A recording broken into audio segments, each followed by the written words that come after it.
It's early morning in Shreveport, Louisiana. A teen walks out of his house, headed on foot to a nearby college to participate in a debate. That night, his younger brother realizes he has not come home. Their mother, visiting a friend in another state, heads back and the search begins. One of the more pressing questions as time passes becomes, is this case connected to one of the most notoriously violent and sadistic serial killers of our time? My name is M. William Phelps. I'm an investigative journalist and the true crime author of close to 50 books. I've dedicated the past 20 years of my life to helping families of the missing and murdered. Join me. We're crossing the line.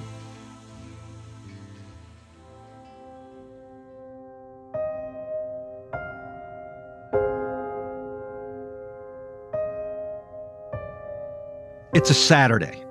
We know that for sure. It's the heart of winter, and that is definitely confirmed. The date is said to be February 6th, 1971, an important part of this case, which will be questioned later on. David Yeager is 17 years old and just your all-around great kid, the type of child parents fawn over and talk proudly about to friends and neighbors. The Yeagers live on Lola Lane, a peaceful suburban neighborhood outside downtown Shreveport, Louisiana. They have a small white one-level ranch. It's David, his brother Stephen, and mother Betty, who is in Houston, Texas on this day visiting a friend, leaving David at home with his younger brother. David's father moved to another state after the couple divorced some years before. Although high school can be socially difficult for many kids and certain peers can be vicious and mean, David seems to keep to himself and doesn't go anywhere near trouble. He's a rule follower, not a rule breaker. His focus is on family, the school debate team, along with the history, Latin, and library clubs. He's an achiever with big dreams of an academic life in college and beyond. He doesn't play sports. He spends his time reading and watching TV. One of the things David is excited about most recently is the purchase of his senior class ring. He's proud of it, his cousin later tells missingkids.org, flashing it all around the house. David's brother Stephen also later reports that the boy could not stop talking about this ring.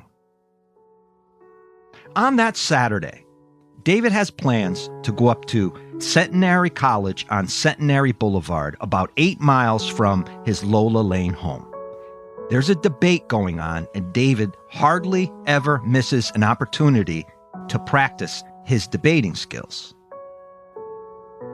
David apparently has no ride, and it's not an easy walk. 8 hard miles northeast. A 3-hour walk at a steady pace by most standards. According to David's brother, he says later that David seemed confident and upbeat the previous day, very much looking forward to that debate.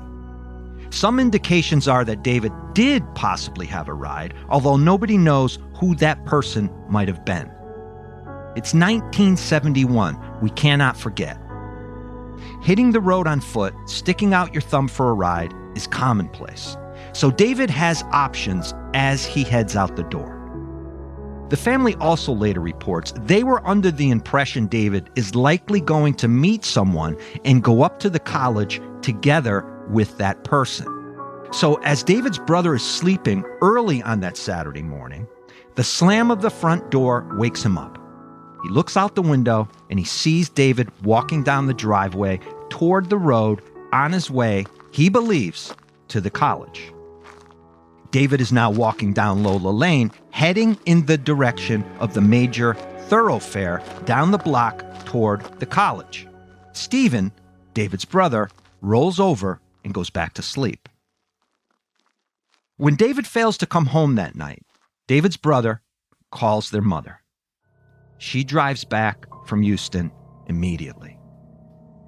The next morning, they walk into the Shreveport PD and file a missing persons report. David has been gone for over 24 hours, and nobody has heard from him. He has a bank account with $200 in it, untouched, and he left his bank book at home. What's clear to everyone in David's family is that he would have never taken off on his own, meaning running away without telling anyone or going somewhere beyond the college without mentioning it. He has a life in Shreveport. It's a few months from graduation, and David has plans for his future. He's actively involved in school and extracurricular activities. This is not a kid prone to just disappearing on his own. As David's brother Stephen and mother search for David along the route he would have taken to the college, it occurs to them that David could have perhaps been struck by a car, maybe on his way to or back home from the debate. The thought is, it was dark out. Somebody came by and, not seeing him, struck David and took off. But there are no sightings of David at this time anywhere, and a search of that route he would have taken proves futile. One other bit of important information David's brother later tells KSLA News 12 is that there is no way David would have walked those 8 miles or even planned to. So there's no doubt in the family's mind that David had set up a ride or hitchhiked and was picked up. The first bit of hopeful information to come in is a potential sighting on April 17th, 1971, months after David has been gone. Columbia Park is north of Lola Lane, about the same distance as the college and not far from the high school. It's feasible David would have passed by the park on his way to the college. The park and college are closer to downtown Shreveport. The 16-year-old girl coming forward claims to have spoken to a kid named David Yeager. She says he told her he was headed to Baton Rouge or New Orleans. The problem with this alleged sighting is that the boy also told her he was living in another town outside Shreveport. Add that to the fact that there were several David Yeagers, a common name, around the same area at the time, and even one student at the nearby college with the same name. Also, this sounds nothing like the type of behavior David would ever consider. So the family believes the girl mistook David for someone else. All along, David's brother tells KSLA News 12, they considered David a runaway. I don't think they ever considered foul play. David has a great home life. He's doing exceptional in school with a big, bright future ahead and was very close to his brother and mother. These are not the type of conditions we see when we look at kids who run away. So there seems to be no reason to believe he packed it in and took off. As time passes, the family has this terrible feeling that David met up with some sort of evil. He had never made a walk that far, and the family believes that perhaps as he got going, realizing how far 8 miles actually is on foot, he could have turned around and began walking back home. And as he did, somebody offered him a ride, and he took it. Missing person cases in 1971 are difficult to investigate for law enforcement. There's no Amber Alert or similar program. There's not much communication between departments other than phone and teletype and radio. Be on the lookout, or BOLOs, are the main source of communicating a missing person. It's just not easy to get word out in the immediate aftermath of a disappearance. You can't realistically track bank accounts in a timely fashion. There are no electronics to trace. Unless you have witnesses of an abduction or people coming forward to say they have seen the person and offer accounts backed with believable evidence, as an investigator, you are going into a case like this blind. Also, David is overweight, and this is not a judgment or personal slight. It has to be considered as part of the case. David's cousin, according to a report by KSLA News 12, is later told by law enforcement that if David was taken and killed, it's unlikely that one person could have moved his body. Look, that is such a stretch. A big, huge piece of conjecture and does not serve the case well. And I am not questioning the detective who said this. I'm just explaining that, in my opinion, we cannot assume that two people were involved in whatever happened to David until we have tangible evidence of it. There are ways for one person in this situation to do what needs to be done. Serial killer Larry Blackbird Hall, according to estimated reports, abducted and killed upwards of 50, many of them by himself, others with a partner. Hall hid bodies well, by himself. And Larry Hall is a small, weak man with explosive rage. But he drove a big, huge van. So there are ways for psychopaths to do the things they need to do on their own.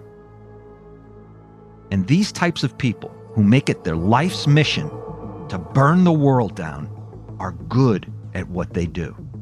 We can never forget that.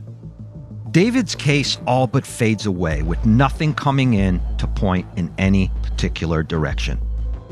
The kid seems to have disappeared without any trace whatsoever, and no one has seen or heard from him in 50+ years. So where do you go from there? What can you even do in this situation if you are a loved one or a friend?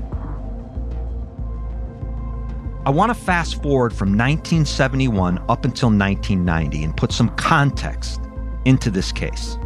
Hundreds of miles east of Shreveport in Gainesville, Florida, during a 4-day spree, Danny Rolling, who would go on to become known as the Gainesville Ripper, murders 5 young college students.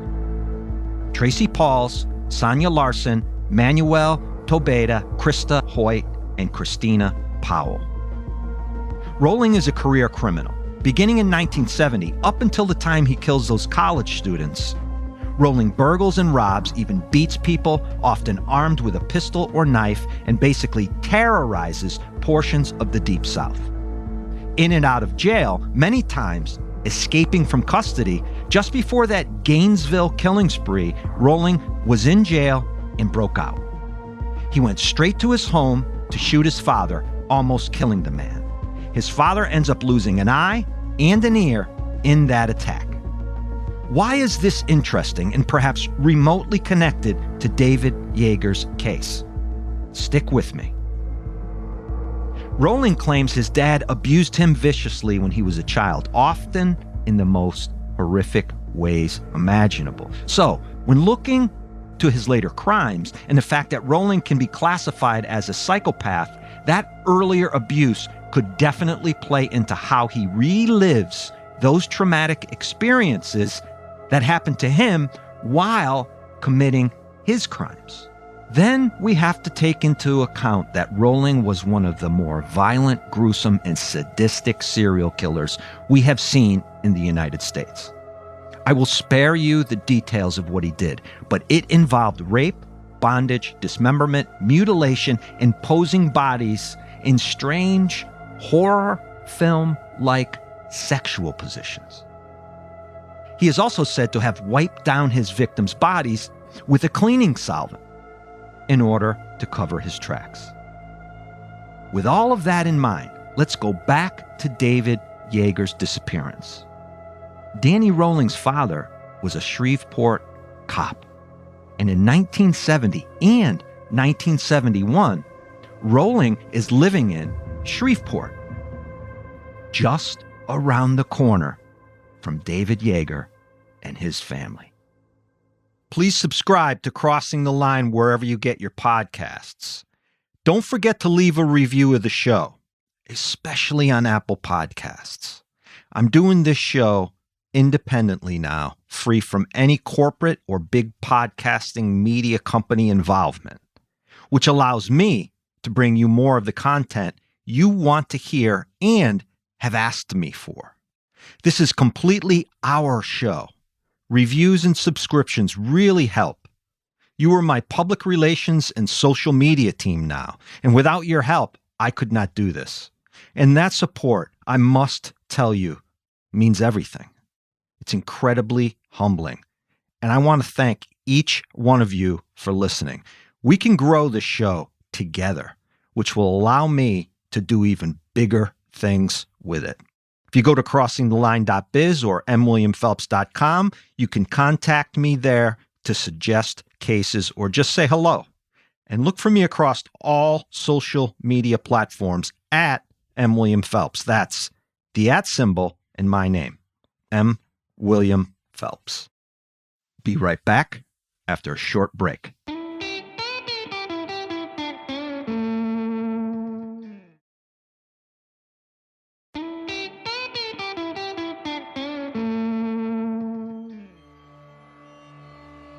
When a young boy goes missing after walking out of the house on a Saturday morning and for 53 years so far has not been seen or heard from, answers rely more on people coming forward than anything else.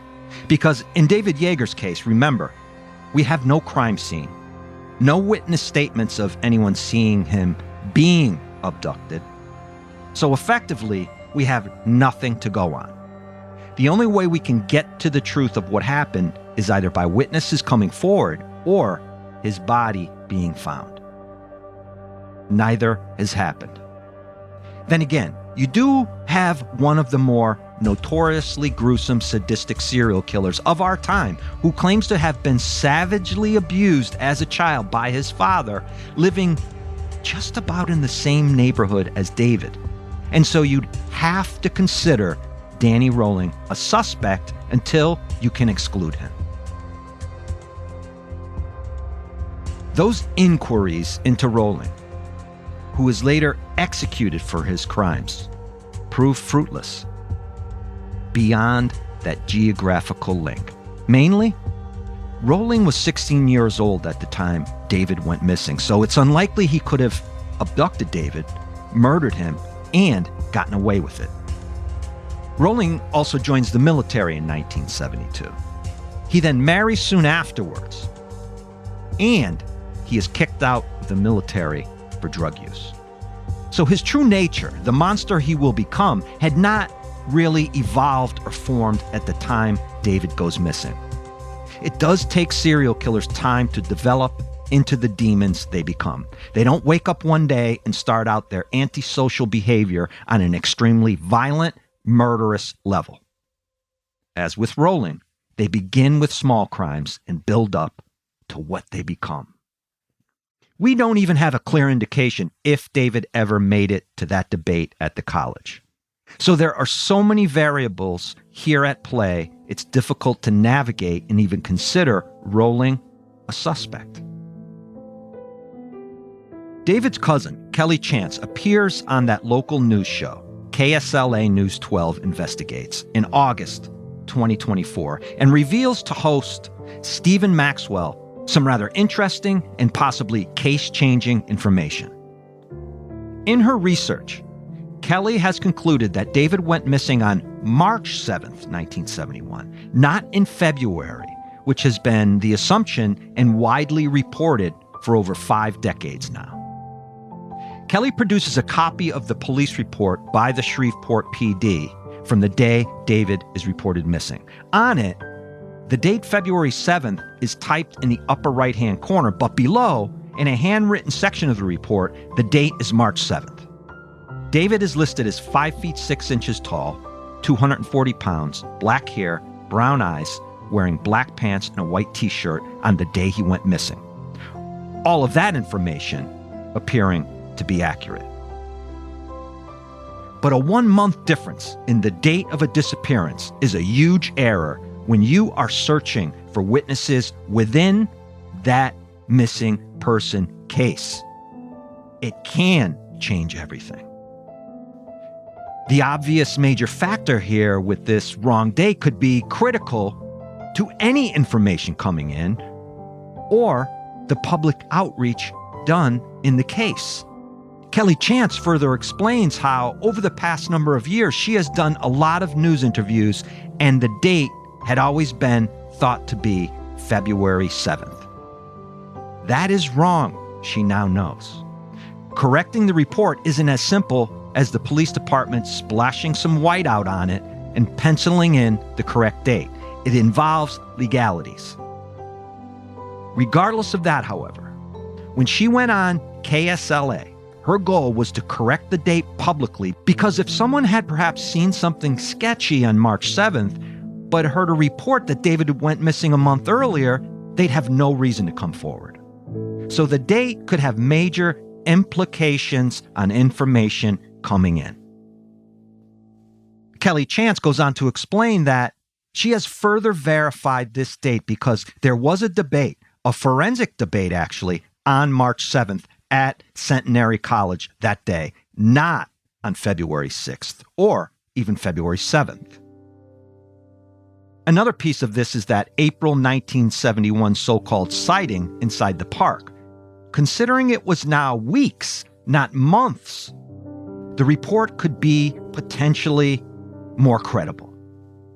I picked up on this case watching a great series called Local News Live. This type of local reporting by KSLA Investigates, especially reporter Stephen Maxwell, is old-school journalism at its best. Pure, no-nonsense reporting, getting us the facts of the cases and, maybe most importantly, getting the information out into the public so people can see and hear it and possibly even help. Steve Yeager, David's brother there on the day David left the house, is interviewed as part of this KSLA report. David's mother had passed away before ever knowing what happened to her firstborn son.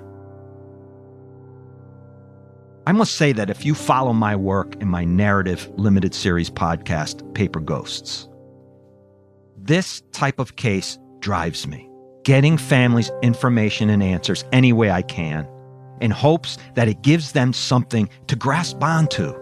It inspires me, pushes me. If we can offer just one more piece of information a family of the missing does not have, it's one additional step toward the goal of what happened. David and Steve Yeager's mother, Betty, never gave up hope that her son would be found and never believed that he had run away. Right up until the day she died in 2005. Kelly Chance, working with David's brother, pushes the Shreveport PD to reopen David's case. David, up until 2024, had not even been listed on the national databases, and Kelly dug to find out why and get his case onto the internet on all the sites. That is so important in today's age of DNA testing, to see if there's a connection to any bodies found or other missing person cases. Still, when Kelly went to the Shreveport PD to inquire about David's case all these years later, they had some rather shocking news to share. The kind of news I hear from families of the missing and murdered all the time. Let's take our final break here. Come right back.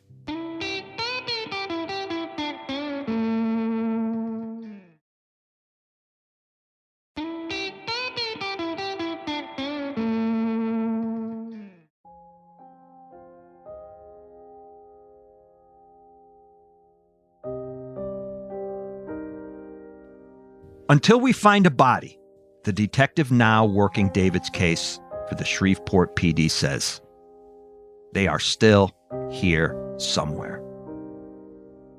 That is a stand-up investigator right there. That is a guy who you want on your loved one's case.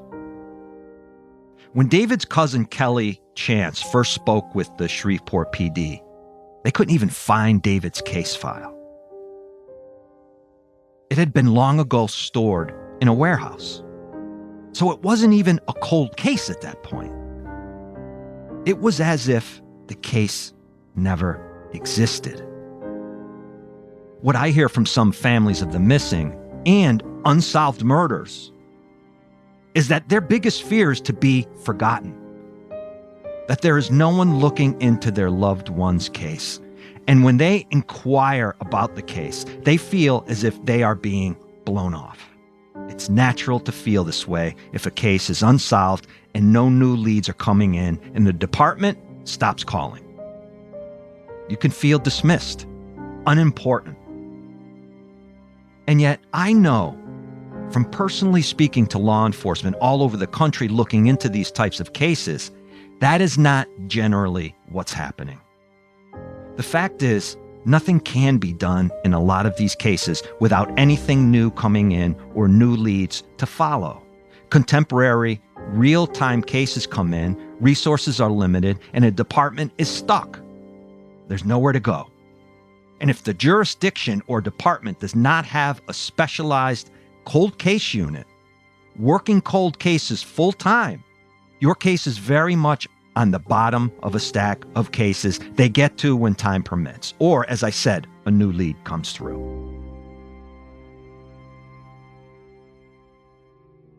Certain websites and missing person databases have now become important within all of these missing person and unsolved murder cases. Of course, forensic genealogy and those databases, along with Othram Laboratories, are making huge strides. They are helping a lot of families. So technology is catching up and solving cases every day. There's hope. I think that's all David Yeager's family wants, is hope.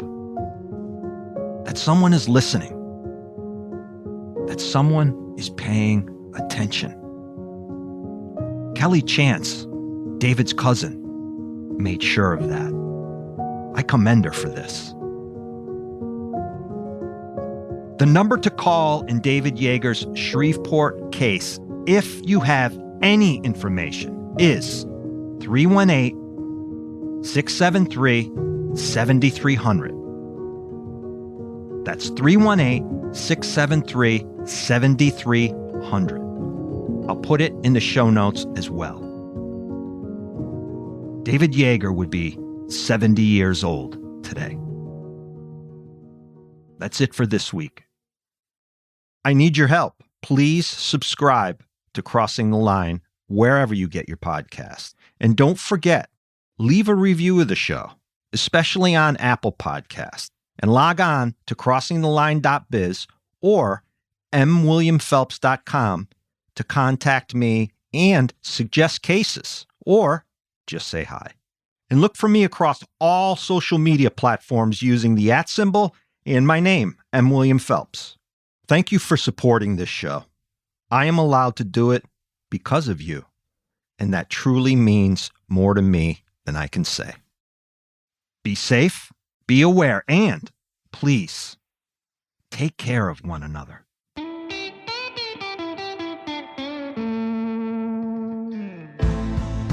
Sources for today's episode: KSLA Investigates Local News Live Report, which you can find on YouTube.